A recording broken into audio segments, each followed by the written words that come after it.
اللہ رب العزت نے ہمیں ایک ایسا دین عطا فرمایا کہ جس دین میں تربیت ہے زندگی کی اور تربیت ہے دوسری آنے والی زندگی کی.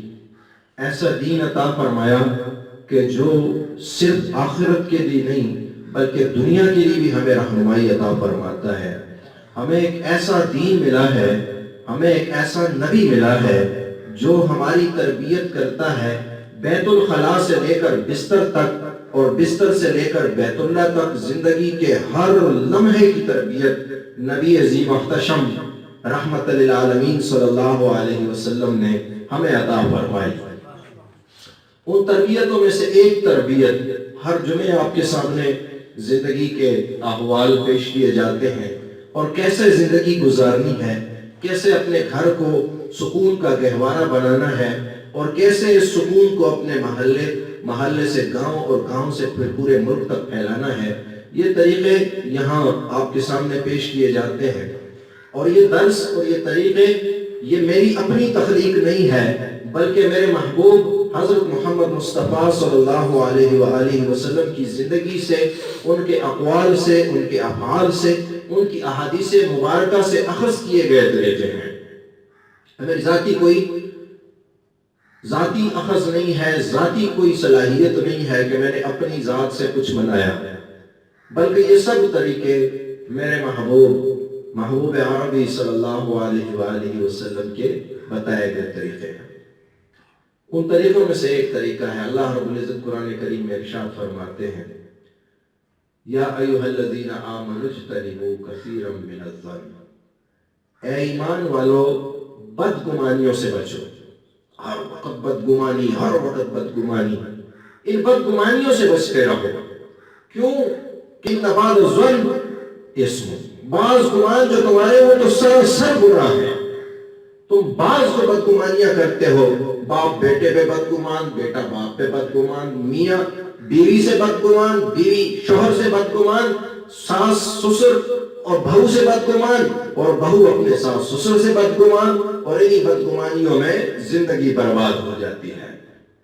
چھوٹی سی بات کو لے کے ہم لڑتے پھر دو خاندان آپس میں لڑ پڑتے ہیں اور پھر وہ لڑائی اور وہ جھگڑا اور وہ فساد یہاں تک چلا جاتا ہے کہ آپس میں بات چیت بند ہو جاتی ہے، بلکہ کہیں تو قتل تک بات پہنچ جاتی ہے.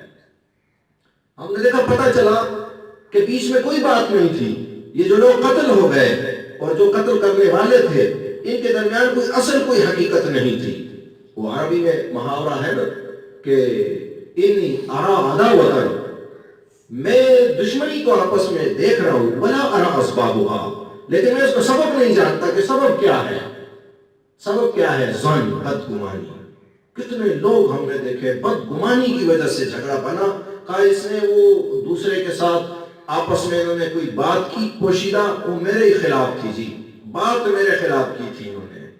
اور جب اس بندے سے پوچھا گیا وہ حلفاً کہنے لگا کہ میں قسم کھا کے کہتا ہوں کہ میں نے اس کے خلاف کوئی بات نہیں کی تھی، ہمارا ذاتی کوئی مسئلہ تھا، پوشیدہ راز تھا. تو میرے عزیزو، میرے حبیب نے فرمایا کہ ایاکم والظن، بدگمانی سے اپنے آپ کو بچاؤ. فإن الظن اکذب الحدیث، یہ جو گمان بدگمانی ہے یہ بہت بڑی جھوٹی بات ہوتی ہے، بہت بڑی جھوٹی بات ہے کہ تم جو نفس میں جو تمہاری بات چل رہی ہوتی ہے کسی کے خلاف. میرے حبیب ایک مرتبہ ام المؤمنین کے ساتھ ایسے گزر رہے تھے، رات کا وقت تھا. دو صحابہ نے جب دیکھا کہ اللہ کے حبیب ہیں اور ساتھ کوئی خاتون ہے تو انہوں نے جیسے ہم کرتے ہیں جلدی سے وہاں سے گزرنے کی کوشش کی کہ ہم ذرا جلدی سے گزر جائیں. میرے حبیب نے آواز دی ہے، فرمایا کہ ادھر آؤ، بات سنو، یہ میرے ساتھ جو ہے یہ ام المؤمنین ہے، مومنوں کی ماں ہے. ان کا یا رسول اللہ آپ کے خلاف بھی ہم بدگمانی کریں گے؟ معاذ اللہ، اللہ کی بنا. میرے حبیب نے فرمایا نہیں، شیطان جو ہے نا وہ دلوں میں وسوسے ڈالتا ہے، کہیں تمہارے دل میں کوئی بدگمانی پیدا ہو جائے اور وہ بدگمانی تمہیں یہاں تک لے آئے کہ تم ہلاکت کے دہانے پہ پہنچ جاؤ. اور پیغمبر کے ساتھ بدگمانی یہ ایمان کی ہلاکت کی بات ہے. ہم میں سے کچھ لوگ اللہ سے بدگمان ہو جاتے ہیں. 2 دن ورد کیا وظائف، جی میں تو پچھلے کئی زمانے سے پڑھ رہا ہوں، تلاوت کر رہا ہوں، ذکر کر رہا ہوں، لیکن میری زندگی پریشانی پریشانی پریشانی پریشانی. یہ اللہ کے ساتھ بدگمانی ہے میرے عزیز، یہ تم اللہ کے ساتھ بدگمانی کر رہے ہو۔ اگر تم کبھی غور کرو، اب اگر تم اپنے لمحوں کو پیمائش کرو، اور یہ اللہ نے بہت کم لوگوں کو یہ صلاحیت دی ہوتی ہے کہ وہ لمحات کی پیمائش رکھتے ہیں، یہ اللہ نے بہت کم لوگ پیدا کیے ہوتے ہیں کہ جن کو لمحات کی پیمائش کا فن آتا ہے، اور لمحات کی پیمائش کا یہ ہنر اگر تم سیکھ لو تو تمہیں پتہ چلے گا کہ جب میں ذکر کرتا ہوں ہر آنے والا لمحہ پہلے لمحے سے جو گزرا ہوا لمحہ تھا اس لمحے سے غم میں وزن میں کم ہوتا جا رہا ہے۔ لمحات میں اپنا غم پوشیدہ ہوتا ہے نا، ہر لمحہ جب اس کا تم پیمائش تم اس کی کرو گے تو تمہیں پتہ چلے گا۔ ایک مثال دیتا ہوں، کبھی ایسا ہوتا ہے نا انسان غم میں ہوتا ہے، پریشانی میں ہوتا ہے، تو اسے لگتا ہے کہ بس یہ دنیا زندگی بہت طویل ہو گئی۔ کبھی اگر کسی نے رات کو کسی کو بخار ہوا ہو اور تکلیف ہوئی ہو، یا رات کو کبھی کان درد کرے یا دانت میں درد ہو رہا، آنکھ میں درد ہو رہا، اسے لگتا ہے رات بہت کب صبح ہوگی۔ یہ لمحات میں غم کا وزن پڑ گیا۔ اور جب یہ خوشی میں ہوتا ہے تو اسے لگتا ہے پل میں گزر گئی، ابھی کل ہی جو جناب عید تھی آج پھر جو ہے نا عید گزر گئی اتنی جلدی۔ خوشی میں لمحات گزر جاتے ہیں جلدی، کیوں؟ اس میں غم کا وزن نہیں ہوتا، اس میں کیف ہوتا ہے، خوشی ہوتی ہے، راحت ہوتی ہے۔ تو جب تم اگر اللہ سے بدگمان نہیں ہو اور لمحات کو تولنے کا فن جانتے ہو تو تم دیکھو گے کہ لمحات آہستہ آہستہ وزن سے خالی ہو رہے ہیں، غم کے وزن سے خالی ہو رہے ہیں، اور ان میں راحتوں کی کیف کی نرمی آ رہی، اور تم عروج کی طرف چلتے جا رہے ہیں۔ تو اللہ سے بدگمانی کرنے سے بچو۔ اچھا کچھ لوگ علماء سے بدگمان، اب یہاں تک حال پہنچ گیا علماء سے بدگمان۔ ایک مولوی صاحب مجھے کہنے لگے مفتی میرے حبیب نے قیامت تک کے احوال بتا دیے، قیامت تک کے لمحات کا، پچھلے جو آنے والی قوم ہوگی نا، جو آخری زمانے کی امت ہوگی، وہ اپنے گزرے ہوئے پہ لعنت کرے گی۔ تو اب لعنت تو یہ نہیں ہے کہ آپ گالیاں ہی دو صرف، اور بھی بہت ساری چیزیں ہوتی ہیں۔ تو وہ مولوی صاحب مجھے کہ مفتی ہیں، عالم دین ہے، مجھے کہنے لگے ان کے والد بہت بڑے عالم گزرے ہیں اپنے علاقے میں۔ تو مجھے کہنے لگا کہ وہ ان کا بیٹا صاحب دنیا سے وہ رخصت ہو چکے ہیں، والد ان کے کہنے لگے ہمارے والد نے بس جی انہوں نے علم تو دین تو سیکھا، لیکن انہوں نے نہ دین کی خدمت کر سکے، نہ دنیا کما سکی، نہ دین کو آگے پہنچا سکے، اور نہ دنیا انہوں نے کمائی، بس ایسے ہی زندگی ضائع کر دی۔ میں نے کہا اوہ مفتی صاحب، آپ کے والد نے، اللہ نے ان کو یہ جو آج جس مسجد میں بیٹھے ہو اور یہ مسجد کے لوگ تمہیں دیکھ کے کھڑے ہو جاتے ہیں، یہ تمہارے والد کی برکت ہے۔ آج تم جس مدرسے میں بیٹھے ہو اور یہ طلباء تمہارے سامنے کھڑے ہو جاتے ہیں ادب سے، یہ تمہارے والد کی برکت ہے۔ ان کے بعد چھوٹا عالم نہیں گزرا ان کا والد، پڑھ کے آیا اور یہاں اس میں انہوں نے محنت کی، لیکن میرے حبیب کے فرمان سچے ہوں گے۔ بدگمانی، اس کو اپنے باپ سے بدگمانی تھی۔ اچھا کچھ لوگوں کو، میں ایک جگہ میرا سندھ میں بیانات تھے، تو ایک بچے نے کہا، ساتھی نے کہا جی آپ اگر ہمارے ہاں آ جائیں، میں نے کہا ٹھیک ہے چلے جاتے ہیں سندھ کے سہاروں میں۔ تو وہاں یہ جو ساتھی تھے یہ امام مسجد ہے وہاں پر، مجھے کہنے لگے کہ ادھر ایک جگہ ہے وہاں بیان کے لیے جائیں گے۔ ایک دوسرا ساتھی ہے وہاں حیدرآباد کا، تو مرید ہے، بیت ہے ہمارے پاس، تو کہنے لگا کہ وہ آیا میرے پاس، مجھے کہنے لگا کہ میں آج بڑا دل کرچی لے کے آیا ہوں۔ میں نے کہا کیا ہوا؟ کہنے لگا وہاں میرے کچھ ساتھیوں سے میں نے کہا کہ آ جاؤ، وہاں ہمارے شیخ آئے ہوئے ہیں تو ان کا بیان ہے، تو آ جاؤ کچھ وہاں سن لیں گے، آپ کی کوئی بیان سن لیں گے۔ آپ کو انہوں نے کہا کو بھائی یہ جو پیر ہوتے ہیں نا ان سے بچ کے رہنا، یہ سب جادوگر ہوتے ہیں۔ تو ہوا ان کے ساتھ دیندار طبقہ، ان حضرات نے کہا ان سے بچ کے رہنا، یہ تو جو ہے نا پتہ نہیں تمہارے ساتھ کیا کر دیں گے، تو چھوڑ دو یہ لوگوں کو۔ تو میں نے کہا کوئی بات نہیں بیٹا، اصل میں انہوں نے کوئی دیکھا ہوگا ایسا، تو کچھ معاملہ ہوا ہوگا، میں دوسرے علاقے کا، اس میں کوئی پریشان ہونے والی بات نہیں، ہمارا کام ہے اللہ کا پیغام سنا دینا، باقی کسی کو منوانا ہمارا کام نہیں۔ اب ہوا کیا، ہم جب ادھر وہ بیان کے لیے جا رہے تھے تو ان کا، چونکہ یہ ساتھی کوئی پروفیسر استاذ ہے، پروفیسر ہے، تو ان کے وہ جو لڑکوں جن لوگوں نے اعتراض کیا تھا انہیں کسی کاغذ پہ دستخط کی ضرورت پڑ گئی، جیسے اٹیسٹیشن کرواتے ہیں بچے اسکولوں کالجوں والے اور چیزیں، تو وہ اس دستخط کے لیے ڈھونڈتے ڈھونڈتے ان کے پاس آئے، انہوں نے کہا یار اب تو آ گئے ہو تو آج سن لو بیان، ابھی تھوڑی دیر میں ادھر ہوگا تو بیان سن کے جاؤ۔ مجبور تھے، انہوں نے کہا ٹھیک ہے ابھی سن لیں گے۔ اب جب ہم وہاں اس جہاں بیان ہونا تھا وہاں پہنچے، کہا آپ ادھر گاڑی سے اترے، کہا آپ رکیں ہم ذرا ہو کے آتے ہیں۔ بندے اندر گئے، اب اندر سے باجے کی آواز آ رہی، تو مجھے پروفیسر صاحب کہنے لگے کہ جناب ادھر بیان ہوگا۔ میں نے کہا نہیں، کئی مسجد میں یہاں تو کچھ باجے کی آواز آ رہی۔ انہوں نے کسی کو بلایا ہوا تھا، قوالی کا کوئی سسٹم ان کا بنا ہوا تھا۔ بہرحال جب تھوڑی دیر گزری تو انہوں نے کہا ادھر ہی بیان ہے۔ میں نے کہا اللہ خیر کرے۔ تو ویسے بھی بدگمانیاں تو بہت ہوتی ہیں، کبھی انسان سے کوئی خطرن کام ہو جاتا ہے، پتہ کو پتہ ہی نہیں ہے مجھ سے کچھ حرکت ہو گئی، لیکن ہم اتنے بدگمان۔ ایک ساتھی میرے پاس آیا، بیعت کی اس نے، بیعت کی۔ میں جب گھر میں سویا ہوا تھا مجھے خواب میں بتایا گیا کہ یہ لڑکا جو ہے نا، طالب علم تھا وہ، کہ یہ لڑکا اگر بدگمانی نہ کرے اور لوگوں کی سنی سنائی میں نہ آئے اور استقامت سے محنت کرے، اسے بڑا مقام عطا ہوگا۔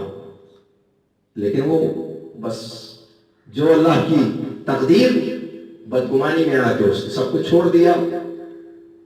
تو میرا تو کچھ نقصان نہیں ہوا، میں تو جو ذکر پہلے کرتا آ رہا تھا، اکیلے بیٹھ کے خوش ہوتا ہوں ذکر کرتے ہوئے، اکیلا بیٹھ کے ذکر کرتا رہتا ہوں۔ بس جب اللہ چاہتا ہے جتنا ذکر کرنے کی استطاعت اور توفیق دیتا ہے، اس دن میں یہاں اکیلا بیٹھا ہوا تھا اللہ کی بارگاہ میں ذکر کرتے کرتے کرتے جب کافی دیر گزر گئی، میں نے دعا کی، میں رو پڑا۔ میں نے کہا اللہ آپ کا شکریہ، آپ نے اپنی بارگاہ میں بیٹھنے کی اجازت عطا فرمائی۔ شکر ادا کیا کرو، اللہ تمہیں اپنی بارگاہ میں بیٹھنے کی اجازت دے دے، اپنے سامنے بیٹھنے کی اجازت دے دے، اللہ کا شکر ادا کیا کرو۔ میں کہا اللہ ایسا روز مجھے اجازت اگر ہو تو بڑی مہربانی ہوگی۔ تو وہ جب ہم اندر گئے نا بیٹھ کے بیان، تو اب یہ لوگ بھی آئے ہوئے تھے جو اعتراض کر رہے تھے، لیکن اللہ کے نظام کو دیکھو، اللہ کے نظام کو دیکھو۔ جب میں نے شروع کیا الحمدللہ نحمدہ، تو وہ پیچھے اس نے باجا بجانا شروع کیا، بیک گراؤنڈ میوزک جو ہوتا ہے نا، میں پڑھتا ہوں الحمدللہ نحمدہ، وہ پیچھے بیک گراؤنڈ میں میوزک بجانا شروع کر دیا اس نے۔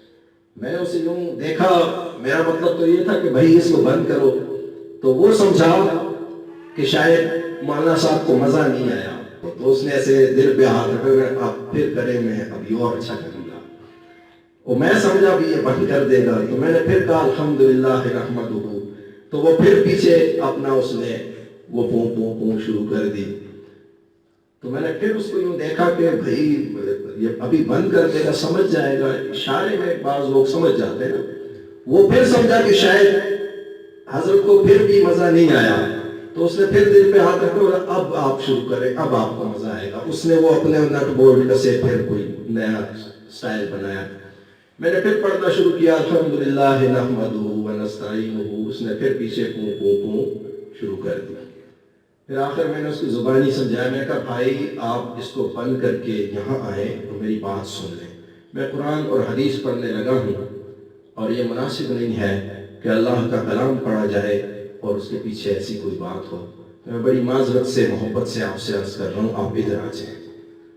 وہ ناراض ہو کے چلا گیا، اس نے کہا بس باندھا ہو گیا، اس نے کہا آپ لوگ جو ہے نا آپ کو دین کا پتہ ہی نہیں ہے۔ میں نے کہا ٹھیک ہے آپ۔ بہرحال اس کے بعد میں نے جب بیان کیا تو اب ہم اگر یہ عام آدمی دیکھ لیتا وہ بدگمان ہو جاتا کہ یہ تو پتہ نہیں کون سے زمانے کے کافر اور مشرک ہیں، اور کون سی رنگ اور نسل کے، وہ ہم کہتے ہیں نا سرخ کافر، یہ تو وہ کافر ہیں بھائی، ان کو تو جہاد جو ہے بس ہو گیا، تلوار نکالو سر کاٹ دو ان کے۔ لیکن میں نے کہا نہیں، ان کو سمجھانا ہے، دیکھو مسلمان کو سمجھانا پڑتا ہے، اس کے اوپر فتویٰ نہ لگاؤ کہ تم ہر کسی کو کافر کافر کافر، تو کون بچے گا؟ کون بچے گا؟ کوئی کسی کے پیچھے نماز پڑھنے کو تیار نہیں۔ یہی جھگڑے فساد، یا اس کے پیچھے نماز نہیں ہوتی، اس کے پیچھے نہیں ہوتی۔ ایک صاحب نے مجھے فون کیا کہ جی وہ فلاں مولوی صاحب فلاں لوگ جو ہے، فلاں مکتب فکر جو ہے ان کے پیچھے نماز ہو جاتی ہے؟ تو میں نے کہا کیوں یار، میری تو ہو جاتی ہے، آپ کو مجھے نہیں ہے، کیا وجہ ہے نماز؟ کہنے لگا ان کا عقیدہ جو ہے اس طرح ہم سے تبدیل ہے۔ میں نے کہا میرے بھائی تو عام آدمی ہے، تو کسی کے پیچھے بھی کھڑا ہو جائے کر تیری نماز ہو جاتی ہے۔ دیکھو عوام کو نہیں چاہیے کہ علماء کے بیچ لڑائی اور جھگڑا کرے۔ امام ابو حنیفہ رحمہ اللہ اور امام شافعی رحمہ اللہ دونوں کا آپس میں اختلاف ہے فرائض میں۔ ایک چیز کو فرض کہتے ہیں، دوسرے کہتے ہیں نہیں یہ سنت ہے۔ دوسرے نے امام شافعی جس کو سنت کہتے ہیں، امام ابو حنیفہ فرماتے ہیں یہ فرض ہے۔ اب مسئلہ تو یہ ہے کہ فرض سے انکار کرنے والا کافر ہو گیا۔ علماء بیٹھے ہوئے ہیں، مسئلہ تو یہ ہے کہ جس نے فرض سے انکار کیا وہ کافر ہو گیا۔ لیکن پھر علماء اس کی تشریح کرتے ہیں، فرماتے دیکھو اس کی دلیل ہے امام ابو حنیفہ کے پاس اور دلیل ہے امام شافعی کے پاس، لہٰذا ہمارے لیے دونوں حق ہیں۔ ہم چند ایک کے پیچھے رہے ہیں، ہم امام ابو حنیفہ رحمہ اللہ کی پیروی کر رہے ہیں، لیکن ہم امام شافعی کو بھی برا نہیں کہہ سکتے، دلیل ہے ان کے پاس۔ تو اگر علماء آپس میں اختلاف کر رہے ہیں تو ان کی دلیل ہوتی ہے، ان کے پاس اپنی دلیل ہے، ان کے پاس اپنی دلیل ہے۔ تو عوام کا کیا کہ بدگمانی شروع کر دیں، آپس میں لڑائی شروع کر دیں۔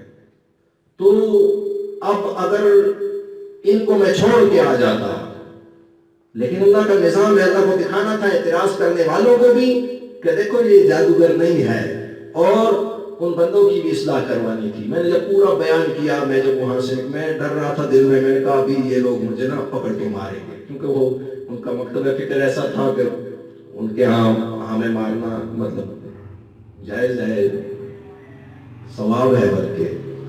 تو وہ صاحبان اٹھے اور انہوں نے ایسے، ہر بندہ مجھ سے گلے ملتا تھا اور روتا اور مجھے کہتا کہ حضرت ہمیں پتہ ہی نہیں تھا، ہم سمجھ رہے تھے یہ ثواب ہے اور یہی سب دین ہے، آج آپ نے ہمیں بات سمجھائی، اور آج کے بعد ہمارے ہاں جو بھی دینی محفل ہوگی اس میں یہ معاملات نہیں ہوں گے۔ اور پھر مجھے ان ساتھیوں نے بتایا کہ وہ دن، آج کا دن ان کے ہاں جو محفل ہوتی ہے وہ باقاعدہ شرعی طریقے سے ہوتی ہے۔ اور پھر جب میں باہر آیا تو یہ صاحبان جو تھے، 3 بندے تھے، ایک آیا مجھے کہنے لگا مولانا صاحب ہمیں معاف کر دیں، سے غلطی ہوئی۔ میں نے کہا بھائی کیا غلطی ہوئی آپ سے؟ میں تو مہمان ہوں، آپ نے کوئی میرا آپ کا تعلق بھی نہیں ہے، تو آپ معافی کیوں مانگ رہے ہیں؟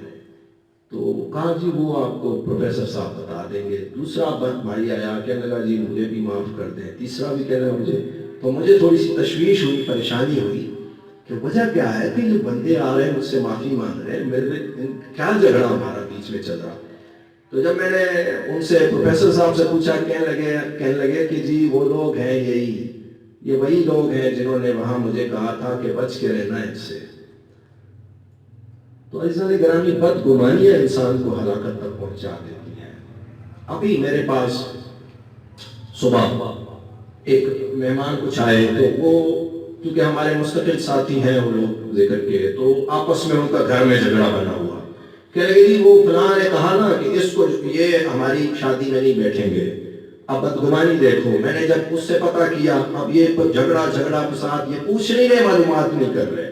اس سے جب معلومات کی، اس نے کہا جی میں نے اس طرح قطعاً نہیں کہا کہ یہ لوگ شادی میں نہیں بیٹھیں گے، میں نے یہ کہا ہے کہ یہ شادی جو ہماری ہے وہ ان کے علاقے میں نہیں ہوگی، بلکہ یہاں ہمارے علاقے میں ہم کریں گے۔ اس کی وجہ یہ ہے کہ ہماری جگہ کھلی ہے تو ہم یہاں کریں گے، حالانکہ یہ بھی میرا خاندان ہے، میرا رشتہ ہے، لیکن جگہ تنگ ہے، اس وجہ سے میں نے یہاں کہا۔ اور وہ جھگڑا یہاں تک بنا ہوا تھا کہ اب شادی میں ایک دوسرے کے بیٹھنے کو تیار نہیں تھے۔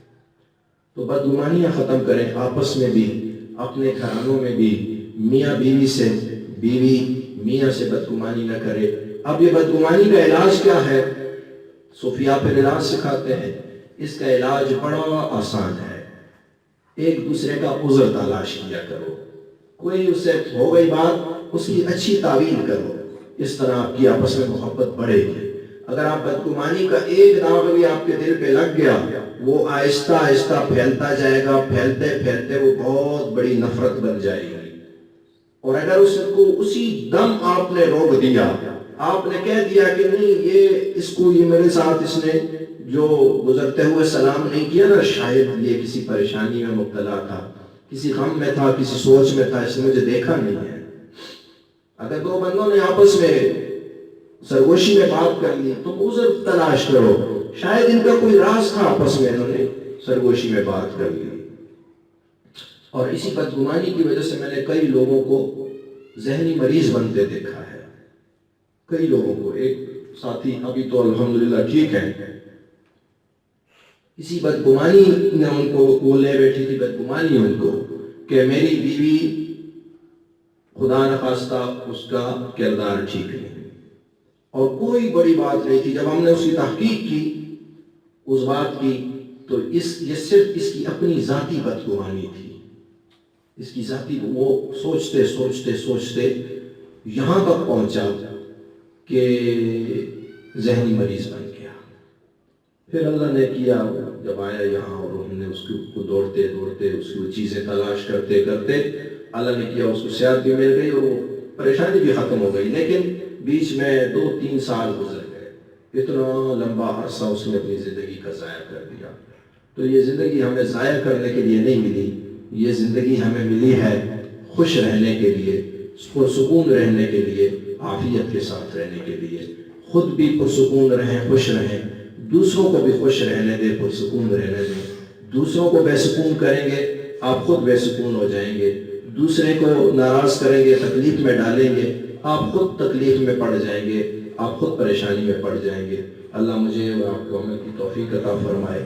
وآخر دعوانا الحمدللہ رب العالمین۔ اللہم صلی علی سیدنا و مولانا محمد وعلی آل سیدنا و مولانا محمد معدن الجود والکرم ومنبع العلم والحلم والحکم وبارک وسلم علیہم۔ اے کریم رب، اے وہ ذات جس کی بارگاہ میں تمام کائنات دست سوال دراز کرتی ہے، اے وہ جس سے کائنات کا ذرہ ذرہ بھیک مانگتا ہے، اے وہ جس سے کائنات کا ریزہ ریزہ بھیک مانگتا ہے، اے وہ ذات جس کی رحمت جس کے غضب سے سبقت لے گئی۔ میرے مالک، آپ کی بادشاہت ابدالآباد تک ہے، آپ کی حکمرانی ابدالآباد تک ہے، اور ہم میرے مالک مخلوق ہیں، فنا ہونے کے لیے اس دنیا میں آئے ہیں۔ ہماری ذات کو فنا ہے، ہماری اولاد کو فنا ہے، ہمارے مال اموال کو فنا ہے۔ اللہ، ہمارے گھروں، ہماری جائیدادوں، ہمارے کارخانوں، ہماری دکانوں، اللہ ہماری ہر چیز کو فنا ہے۔ میرے مالک، ہماری ہڈیاں ریزہ ریزہ ہو جانے والی ہیں، اللہ مٹی میں مل جانے والی ہیں۔ اے وہ ذات جس کی بادشاہت کو زوال نہیں، ان پہ رحم فرما جن کا سب کچھ مٹنے والا ہے۔ اے ریزہ ریزہ ہو جانے والی ہڈیوں کو دوبارہ اپنے سامنے کھڑا کرنے والے، ہم پہ رحم فرما دے۔ اللہ، ہم بڑھاپے کی سرحدوں تک آ پہنچے، اللہ بالوں میں سفیدی اتر آئی، اللہ ہڈیوں میں کمزوری آ گئی، اب بھی ہمیں عقل نہ آئی۔ میرے مالک، اب بھی ہم دنیا کے پیچھے دوڑتے دوڑتے تھک رہے، اپنے آپ کو تھکا رہے۔ میرے مالک، ہمیں فہم عطا فرما دے، ہمیں عقل عطا فرما دے، اللہ ہمیں اپنے ذکر کی توفیق عطا فرما دے۔ میرے مالک، تیرے ذکر کی طرف بلانے والے، ان کو اللہ رحمتیں اور عافیتیں عطا فرما دے، برکتیں عطا فرما دے۔ اللہ، اپنی محبتوں، اپنے محبوب کی محبتوں کی طرف بلانے والوں کو عافیت عطا فرما دے، برکت عطا فرما دے۔ میرے مالک، میرے مولا، محفل میں آئے ساتھیوں کی خواہشیں، چاہتیں، مرادیں، امیدیں پوری فرما۔ اللہ، یہ آس اور امید لے کے آئے ہیں مولا، اللہ ان کی امیدیں، ان کی آسیں نہ توڑ۔ میرے مالک، تو لجپال ہے مولا، تو لجپال ہے اللہ، تو لوگوں کی عزتیں رکھنے والا، اللہ تو لوگوں کے عیبوں پہ پردے ڈالنے والا۔ میرے مالک، میرے مولا، ہماری لاج رکھ لے اللہ، ہماری عزت رکھ لے۔ میرے مالک، ان کی جھولیاں خیر سے بھر دے، ان کی جھولیاں خیر سے بھر دے۔ اللہ، جن کی اولاد نہیں، میرے مالک انہیں اولاد عطا فرما دے۔ اللہ جس کی اولاد نہیں ہوتی، وہ باپ ساری رات بستر پہ کروٹیں بدل بدل کے آنے والے دور سے لگتا ہے۔ میرے مالک، ہم انسان بڑے کمزور ہیں مولا، اصل سہارا تو تیری ذات ہے، پر ہم ظاہری سہارے بھی ڈھونڈتے ہیں، ہم ظاہری لاٹھیاں بھی ڈھونڈتے ہیں۔ میرے مالک، جس کی اولاد نہیں اسے اولاد عطا فرما دے۔ اللہ سفید ریش گڑیا وہ دعا کرتی ہے کہ مولا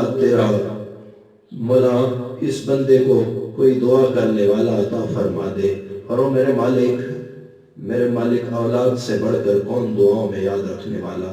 او میرے مالک جس کی اولاد نہیں اسے اولاد عطا فرما دے۔ میرے مالک جس کی اولاد ہے اس کی اولاد کو سعادت، خوشبختی، نیک بختی، لمبی عمر زندگی عطا فرما دے۔ میرے مالک یہ جوان بیٹے ماں باپ کے بڑھاپے کا سہارا ہوتے ہیں، ماں باپ کے بڑھاپے کی لاٹھی ہوتے ہیں۔ او مولا کسی کی لاٹھی نہ ٹوٹے میرے مالک، کسی کی لاٹھی نہ ٹوٹے۔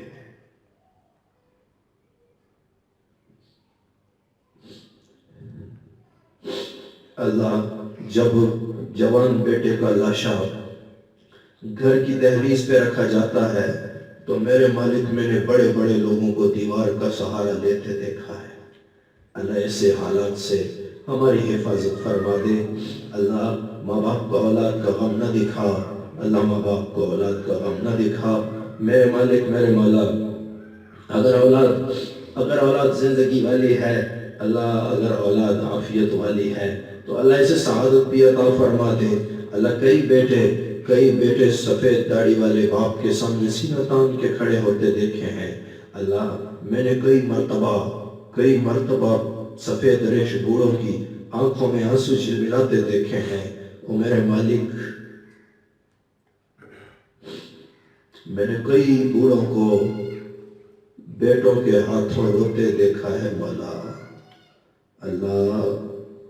اللہ اولاد کو سعادت عطا فرما، فرما برداری عطا فرما، میرے مالک تابعداری عطا فرما۔ میرے مولا مسلمانوں کے حال پر رحم فرما دے۔ اللہ اس وقت رمضان قریب ہے اور میرے مالک برما میں کتنے ہی مسلمان خیموں میں پناہ گزین ہیں، کتنے شامی مسلمان خیموں کے پھٹے پرانے خیموں کے نیچے زندگی گزارنے پہ مجبور ہیں۔ اللہ لیبیا کے میرے بہن بھائی اللہ بغیر چھتوں کے زندگی گزارنے پہ مجبور ہیں۔ میرے مالک ان کی زندگیوں میں اللہ عافیت عطا فرما دے۔ اللہ کل جو تیری بارگاہ میں ہم حاضر ہوں گے تو میرے مالک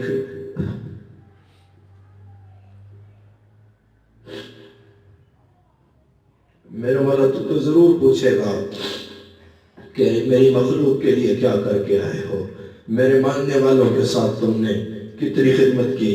اور اگر تو نہ پوچھے مولا تو تیرا حبیب تو ضرور پوچھے گا کہ میری امت کے زخموں پہ مرہم رکھا تھا کہ نہیں۔ میرے مولا ہم بڑے کمزور لوگ ہیں، ہم بڑے مجبور لوگ ہیں مولا، ہمارے پاس سوائے ہاتھ پھیلانے کے کوئی چارہ نہیں۔ میرے مالک تیری درگاہ میں تیری بارگاہ میں ہاتھ پھیلائے بیٹھے ہیں۔ اور مولا تو جانتا ہے کہ ہمیں تو اپنی کوئی پریشانی آتی ہے تو ہمیں دنیا میں کوئی سہارا نظر نہیں آتا سوائے تیری بارگاہ کے۔ اللہ تو جانتا ہے کہ ہم تو اپنے دکھوں کے مداوع کے لیے اپنی صلاحیتوں کا استعمال نہیں کر سکتے، محنت اور مشقت نہیں کر سکتے سوائے تیرے سامنے رونے کے۔ وہ میرے مالک سو ان کے لیے بھی تیری بارگاہ میں رو رہے ہیں۔ اور مولا تو ان کے حال پہ رحم فرما دے، اللہ ان کے حال پہ رحم فرما دے۔ اللہ اپنے دین کی سربلندی کے لیے اپنے محبوب کے محبتوں بھرے پیغام کو دنیا کے کونے کونے تک پہنچانے کے لیے جتنے لوگ اپنی جانوں کا، اپنے اموال کا، اپنے اوقات کا نذرانہ پیش کر رہے ہیں، اللہ ان کے نذرانے قبول کر، اللہ ان کے نذرانے قبول کر۔ اللہ کسی نے جان کی بازی لگا دی، کسی نے اولاد قربان کر دی، اللہ کسی نے تن من کا سودا کیا اور کسی نے دھن تقسیم کیا۔ اللہ سب بڑے لوگ، اللہ تو ان کے نذرانے قبول کر لے، ان کے نذرانے قبول کر لے۔ اللہ ساتھ میں ہم فقیروں کا یہ نذرانہ بھی قبول کر۔ اللہ ہم سے یہ ہو سکتا ہے کہ جمعے کے جمعے بیٹھ کے تیرا اور تیرے حبیب کا ذکر کرتے رہیں، تیرے حبیب پہ درود پڑھتے رہیں اور تیری بڑائی، تیری بزرگی، تیری ثنا، تیری توصیف کے نغمے گنگناتے رہیں۔ اللہ ہم کمزور جو ٹھہرے مولا، کمزور جو ٹھہرے، اللہ ہم سے ہی ہو سکتا ہے۔ اللہ ہمارا یہ نذرانہ، یہ تحفہ قبول کر لے۔ میرے مالک میرے مولا یہ ثواب تیرے حبیب کی بارگاہ میں تحفہ پیش کرتے ہیں، تیرے حبیب کے آل بیت اطہار کی بارگاہ میں تحفہ پیش کرتے ہیں۔ بالخصوص حضرت علی المرتضیٰ رضی اللہ تعالیٰ عنہ، حضرت فاطمہ رضی اللہ تعالیٰ عنہ اور رسول اللہ صلی اللہ علیہ وسلم کے نواسے بیٹے امام حسن امام حسین رضی اللہ تعالیٰ عنہما، ان کی اولاد امام زین العابدین امام باقر، امام جعفر صادق، امام موسیٰ کاظم، امام علی رضا، امام محمد تقی، امام علی نقی، امام حسن عسکری، امام محمد المہدی، اور تمام صحابہ کرام، تمام صحابیات، امہات المومنین، خلفائے راشدین، حضرت ابوبکر صدیق رضی اللہ تعالیٰ عنہ، حضرت عمر فاروق رضی اللہ تعالیٰ عنہ، حضرت عثمان غنی رضی اللہ تعالیٰ عنہ، اور تمام اولیاء امت، تمام مسلمان، سلسلہ قادریہ کے مشائخ اولیاء، بالخصوص سیدی شیخ عبد القادر جیلانی رحمہ اللہ، اپنے شیخ اور سید میاں رحم الدین شاہ صاحب رحمہ اللہ، سید علی الغواص ترمذی رحمہ اللہ، سید عبد الکریم شاہ صاحب رحمہ اللہ، تمام آباء و اجداد، حاضرین مجلس کے تمام آباء و اجداد رحمہم اللہ اجمعین، سب کی بارگاہوں میں تحفہ پیش کرتے ہیں۔ اللہ امت مسلمہ میں سے جو بے اولاد دنیا سے رخصت ہو گئے، اللہ ان کو یہ تحفہ پیش کرتے ہیں، اللہ ان کا